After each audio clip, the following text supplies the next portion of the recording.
Sahabat Cipta Kerja, kita akan berbincang-bincang dengan Bapak Suhasil Nazara. Beliau adalah Wamen Q, Wakil Menteri Keuangan, dan juga sekarang mengemban tugas sebagai Ketua Satuan Tugas Percepatan Sosialisasi Undang-Undang Cipta Kerja. Selamat siang Pak Suha. Siang. Bagaimana kabarnya Pak Suha? Baik. Gimana? Sehat ya? Alhamdulillah Pak Suha. Baik selalu dan sehat selalu kita Pak Suha. Pak Suha, sedikit Pak Suha terkait dengan perkembangan Undang-Undang Cipta Kerja Pak Suha. Sebenarnya apa sih yang melatar belakangi pemerintah? Kemudian juga terjadinya pembentukan Satgas Undang-Undang Cipta Kerja itu sendiri dalam upaya-upaya yang dilakukan oleh pemerintah dalam menumbuhkan perekonomian di Indonesia. Ya, kita mulai dari agak awal ya. Undang-Undang Cipta Kerjanya sendiri kan tahun 2020. Undang-Undang nomor 11 tahun 2020. Dikerjakan ketika kita sudah masuk pandemi. Betul. Dipersiapkan sebelum pandemi. Tapi begitu masuk pandemi nggak berhenti. Ya. Terus dibicarakan, didiskusikan dengan Dewan Perwakilan Rakyat, diputuskan dan ditetapkan, kemudian diundangkan. Setelah dia diundangkan, lalu dalam waktu 3 bulan, sesuai dengan amanat di undang-undang itu, peraturan pemerintahnya semua selesai. Betul. 47 peraturan pelaksananya. Peraturan pemerintah sebagai pelaksanaan itu. Ada 4 peraturan presiden. Nah, esensinya apa? Ya. Esensinya adalah Undang-Undang Cipta Kerja yang sedemikian komprehensif itu, bukan cuma tebal ya, komprehensif di berbagai macam bidang, menyentuh berbagai macam bidang. Kalau di Kementerian Keuangan sendiri kita pernah ada bidang perpajakannya, ada pajaknya, ada kepabeanannya, ada yang tentang investasi, perizinan, licensing, usaha, UMKM, pertanahan, lingkungan hidup, rumah sakit, perkereta apian, semua topik itu ada di situ. Bahkan kita membentuk lembaga pembiayaan investasi, LPI, Sovereign Wealth Fund Indonesia yang pertama. Betul. Ya. Kita buat semua peraturan pemerintahnya, peraturan presidennya, dan artinya pasti sudah diturunkan juga oleh kementerian dan lembaga terkait dan pemerintah daerah dalam aturan yang lebih operasional. Paling nggak peraturan menteri. Betul. Ya. Nah, kenapa saya ceritain ini? Padahal tadi pertanyaannya Bung Faisal adalah kenapa ada Satgas? Melatar belakangi itu. Satgas sosialisasi. Kenapa? Karena esensi utama dari Undang-Undang Cipta Kerja ini adalah harapan kita menciptakan lapangan pekerjaan. Kenapa? Karena ada investasi masuk. Betul. Jadi harapannya adalah ujung-ujungnya employment meningkat, lapangan kerja tercipta karena undang-undang ini mengubah cara kita bekerja sehingga investasi berbondong-bondong masuk. Nah, kalau saya bilang tadi mengubah cara kita bekerja itu siapa yang berubah cara bekerjanya? Birokrasi. Ya. Undang-undang ini niatnya ingin mengubah cara kerja birokrasi. Nah, supaya cara kerja birokrasi itu berubah, maka birokrasinya itu mesti memiliki ownership. Ya. Dia harus ngasih tahu, dia harus ngerti duluan. Birokrasinya itu harus mengerti duluan apa isinya. Lalu kemudian dia yang membawa ke depan kepada seluruh pemangku kepentingan yang lain, kepada dunia usaha, kepada masyarakat. Kalau birokrasi pemerintah pusat mengkomunikasikan birokrasi pemerintah daerah. Birokrasi pemerintah daerah, dia mengubah aturan kemudian menyampaikan. Jadi ini makna dari sosialisasi Undang-Undang Cipta Kerja itu adalah mengubah birokrasi yang mengerti apa yang harusnya berubah, lalu birokrasi yang menyampaikan kepada seluruh stakeholdernya. Ya. Nah, gimana kita melakukan itu? Ya, bagaimana kita melakukan itu? Kita melakukan itu dengan berbagai macam pertemuan. Bahkan di tahun 2022 ini kita juga melakukan berbagai macam pertemuan dan kita assign kementerian dan lembaganya itu yang kita kasih. Ya. Kita kasih peran di situ. Bikin.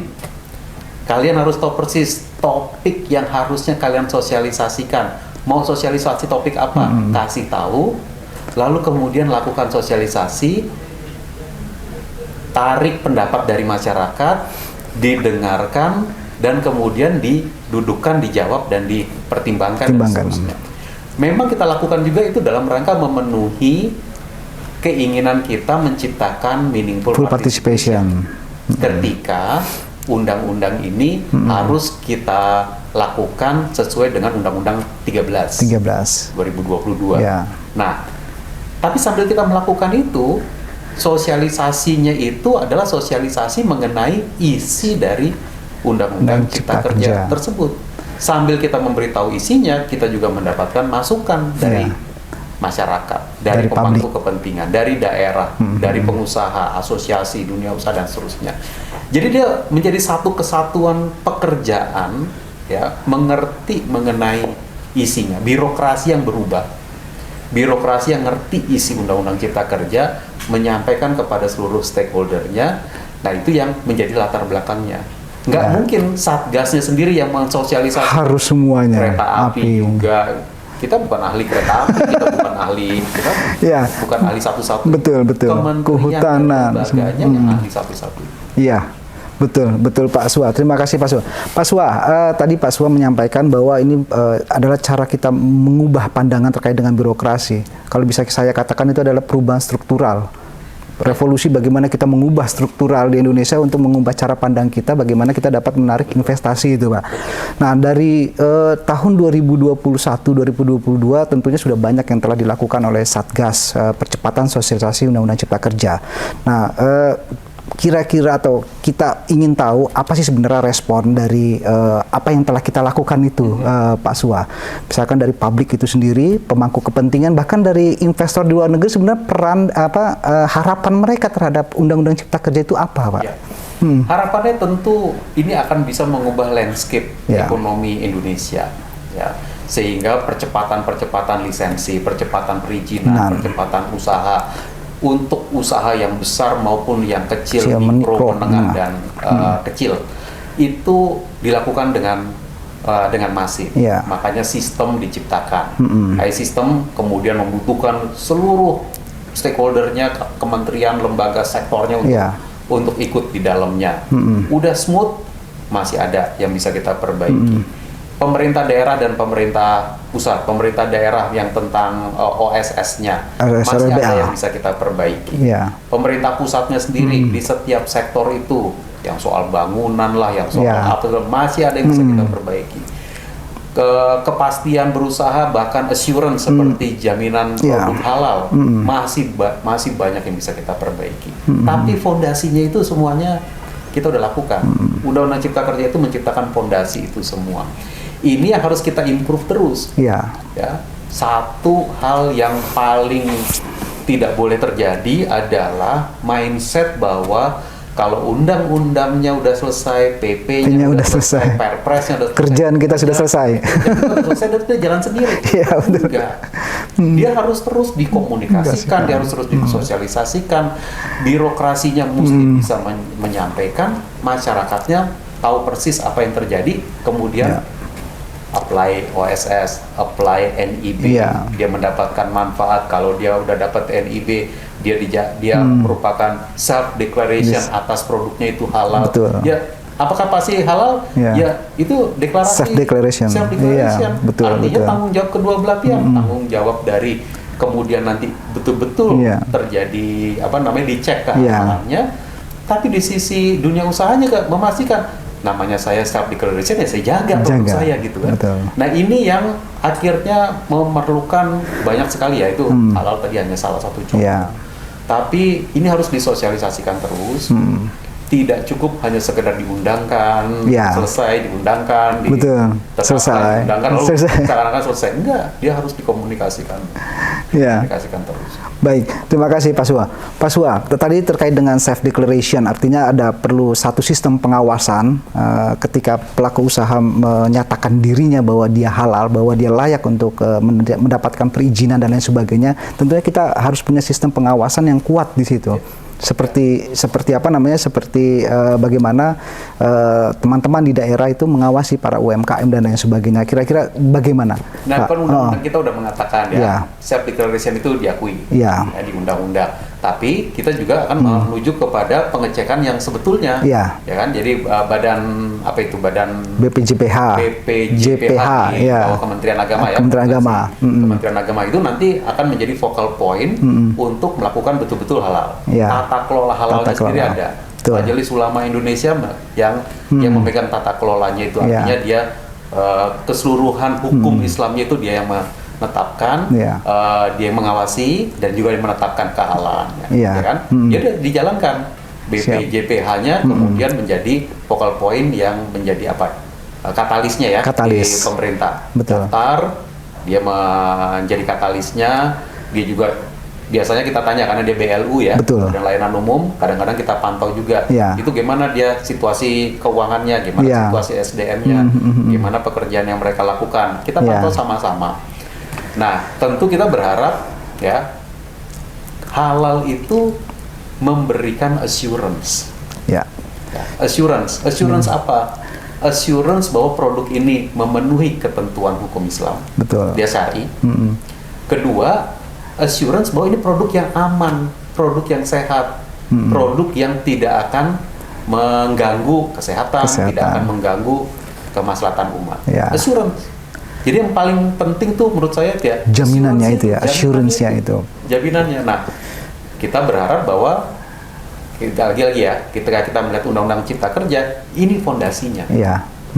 Jadi semua itu menjadi pondasi kita untuk ke depan. Ya. Jadi tidak hanya berhenti ketika itu sudah selesai diundangkan, berhenti. Tapi itu menjadi pondasi yang ini akan berkesinambungan terus. Terakhir Pak Sua, ini kita sudah di akhir tahun Pak Sua. Tentunya outlook di 2023 terkait dengan tantangan ekonomi, geopolitik, dan lain sebagainya. Nah, kira-kira peran sentral dari Undang-Undang Cipta Kerja ini untuk menghadapi tantangan itu sendiri, dan juga kira-kira langkah strategis apa Pak Sua sebagai Kepala Satgas Percepatan Sosialisasi Undang-Undang Cipta Kerja untuk menjawab tantangan tersebut.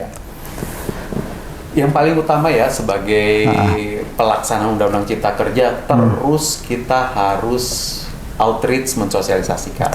Ya. Jadi masyarakat harus terus kita kasih tahu elemen-elemen di dalam Undang-Undang Cipta Kerja itu harus terus disampaikan kepada masyarakat, karena kan konteksnya nanti berbeda-beda. Betul. Konteks tahun depan adalah konteks pemulihan ekonomi. Beda dengan konteks kita tahun 2021. Iya.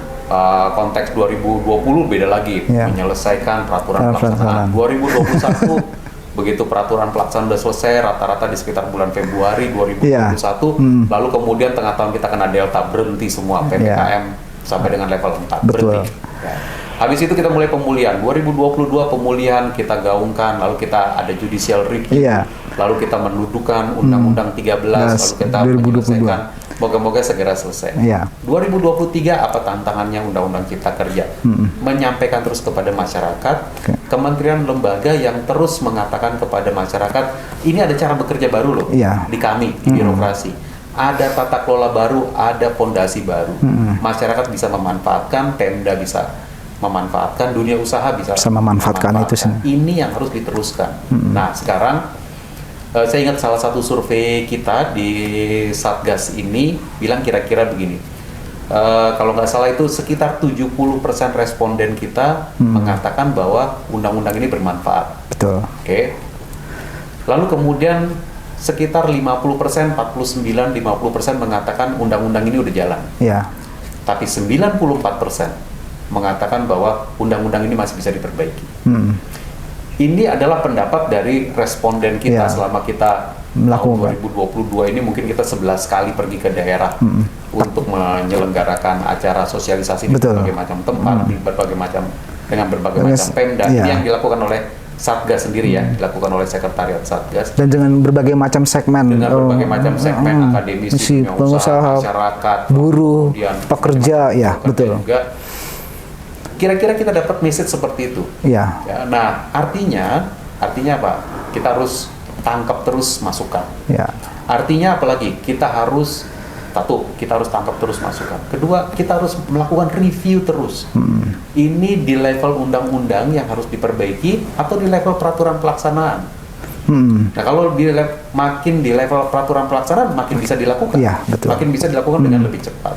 Saya lihat di Kementerian Tenaga Kerja ya, yang salah satu kementerian yang sifatnya itu core di dalam Undang-Undang Cipta Kerja. mereka itu sangat aktif berdiskusi dengan pekerja, dengan pengusaha, melihat aspek-aspek di dalam Undang-Undang Cipta Kerja yang ada itu mana yang bisa diterima, mana yang perlu diperbaiki, mana yang perlu diperkuat. Dan itu kan bermuara kepada berbagai macam peraturan menteri yang muncul belakangan. Betul. Ya kan? Dan itu merupakan dinamika dari bagaimana pemerintah memahami dinamika yang terjadi di pasar kerja, mengkomunikasikan dengan dunia usahanya, mengkomunikasikan dengan pekerjanya, lalu kemudian merumuskan. Nah, ini dia esensinya Undang-Undang Cipta Kerja. Semua dibangun di atas fondasi Undang-Undang Cipta Kerja itu. Ini yang harus kita lakukan terus. Sektornya masih banyak lagi. Lingkungan hidup, pertanahan, permukiman, bangunan. Masih banyak, Pak. Masih banyak lagi, dan ini harus kita sadarkan. Ya, harus kita outreach semua teman-teman di tiap kementerian lembaga. Ini loh esensi Undang-Undang Cipta Kerja, yaitu birokrasi yang berubah dalam melayani masyarakatnya. Masyarakatnya moga-moga merasa terlayani, dunia usaha merasa nyaman karena ada yang dia yakin bahwa ada yang ngurus, lalu dia investasi. Investasi yang kaliber triliunan sampai dengan investasi yang kaliber usaha mikro, usaha kecil, tapi kemudian menyerap tenaga kerja lokal, dia juga menyediakan barang dan jasa untuk kepentingan masyarakat lokal. Termasuk juga untuk industri besar disediakan oleh UMKM. Seperti itu, Pak Sua. Jadi supply chain-nya dari industri besar itu, Pak Sua. Jadi tadi saya tangkap ada empat strategi yang akan dilakukan oleh Pak Sua. Yang pertama adalah kita akan terus mendengar dan kemudian juga menyerap aspirasi dari publik dan stakeholders. Kemudian yang kedua adalah bagaimana kita mereview hasil dari masukan yang kita dapatkan dan kemudian juga kita komunikasikan dan juga kemudian kita laksanakan. Jadi ada 4 itu, Pak, strategi yang akan dilakukan oleh Pak Sua di tahun 2023 terkait dengan Satuan Tugas Percepatan Sosialisasi Undang-Undang Cipta Kerja. Pak Sua, terima kasih banyak. Kami sudah mengganggu waktu Pak Sua. Mudah-mudahan Pak Sua sehat dan juga sukses selalu untuk Pak Sua dan juga untuk keluarga. Terima kasih. Terima kasih, Pak Sua. Sehat-sehat semua.